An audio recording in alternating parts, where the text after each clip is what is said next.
What's up, my name is Kara and today we're going to be focused on the balance changes on patch 1.010. The French feature, I'll leave it to the other content creators to talk about it. Also, I will be showing some clips so you can have an easier understanding on how some unit changes affects them. Starting off with the KH-32 missiles on the Tu-22M3, these cruise missiles will no longer fire low anymore. They will fire up first before going down, which makes them a lot easier to be intercepted with SAMs. As for the KH-29 on the Su-30 platform, longer aim time to 3 seconds, and do take note these cruise missiles have a range of 4 kilometers, so if the target is moving, it's gonna be a lot harder to re-aim. But with those missiles moving at a speed of 2160, SAMs will still struggle to stop them. The KEKW 1500 smart bombs with a reduced aim time, personally with the bombing feature and able to laser, we can literally just skip the aim time, so it doesn't matter. SHORAD's reload time is excellent. For vehicles using manpads or similar platforms, with a faster reload once all those pods had fire or missiles, enemy helicopters will have a smaller window time to attack before those SHORAD starts firing those missiles at them again, making this a huge buff to US SHORADs. BMP spams are annoying, many of you are hating it, even I like myself. But guess what? All Abrams but the FAP can two-shot BMP-1s, BMP-2s and BMP-3Fs even with their additional armor upgrades. But against BMP-3s with their reactive armor, all Abrams will require 3 shots to kill it regardless. The cheese, the refunding ballistic and cruise missile vehicle platforms has been nerfed. Yes, you can still do it to be cost efficient, but do take note it's going to take twice as long to get them back on the field. Changes to the Patriots is excellent. Now there are 3 US specs with the Patriot compared to 2 before this patch, which forces a lot of the players to rely a lot on armor and strikers. Now with the USMC having the Patriot, this will give US decks more variety. Super Cobras having access to Zuni missiles give it the same capacity as the Russian helicopters with their S-13s. Cheaper and a larger blast radius, they are very effective against armor because those AoEs have a chance to hit the sides or rear of vehicles if they have low heat protection. Venoms with more Hydra Rockets for low cost, which will cost you 100 is pretty decent, plus you can carry supplies. Fire its missile, hide behind buildings to rearm, and repeat. The depth with having more access to Hellfires doesn't mean they will fire faster. The key feature is you can run 4 Hellfires for a cost of 195 costs. This makes them more effective and survivable compared to a killer egg with no flares or ECM that would die in one shot. With the Guardian move to the Airborne spec, this makes all AH-64s into one spec. Personally, I would recommend moving one of the Apaches of Lombo to another specs, either to the Stryker or the SOF. Another feature, the Apache for 150 costs for 4 Hellfires and a few tank. Yeah, it is funny, but do take note, it is very cheap for 15% ECM. Also, some US helicopters will have rocket changes to give it more variety, but let's be frank, those laser guided missiles isn't gonna do much against decent heat armor targets. All Black Hawk variants have a transport capacity increase, but you know what's the most important? I can put a USMC Marine on a Black Hawk now. Plus, with the Venom increased to 9 capacity, you can carry Stryker infantry, rangers, next generation and weapon squads, giving the US helicopter more versatility with other specializations. Also, some transport size has been increased with the airborne and weapon squad size increased by 1, making them a bit more resilient. Ranger standoff damage buff is needed, but sadly it's not gonna be effective like other infantry squads. Personally, I would recommend they upgrade their AT to the MALs to put them in equal footing to the next generations.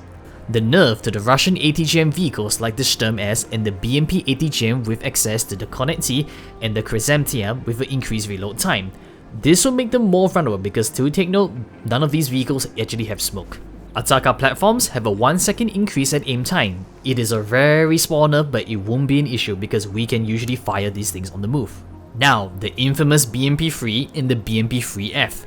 The loss of 1 smoke due to an upgrade has been removed, making these guys less resilient. Yes, it is a huge nerf, but guess what? I'm willing to bet people are just gonna remove the ECM upgrades to make them cheaper, cause it's still a BMP-3 which has a lot of firepower. Plus, BMP-3M with that reactive armor is going to be very resilient against Abrams. You just can't play these BMP-3s as offensive as we could anymore. BT-3F and the Morskaya Pehota are being slightly more expensive. This is understandable because if you can put a pair of these 2 coastal troops into the BT-3F, it is a really effective unit combo. To be frank, people are still gonna use them regardless of the price increase cause they are just too good. BMD4, BTR-MDM and the Kornet-T having a better armor package which gives them 16 HP will allow them to no longer get one-shot by top attack ATGMs like the Javelins and the Hellfires.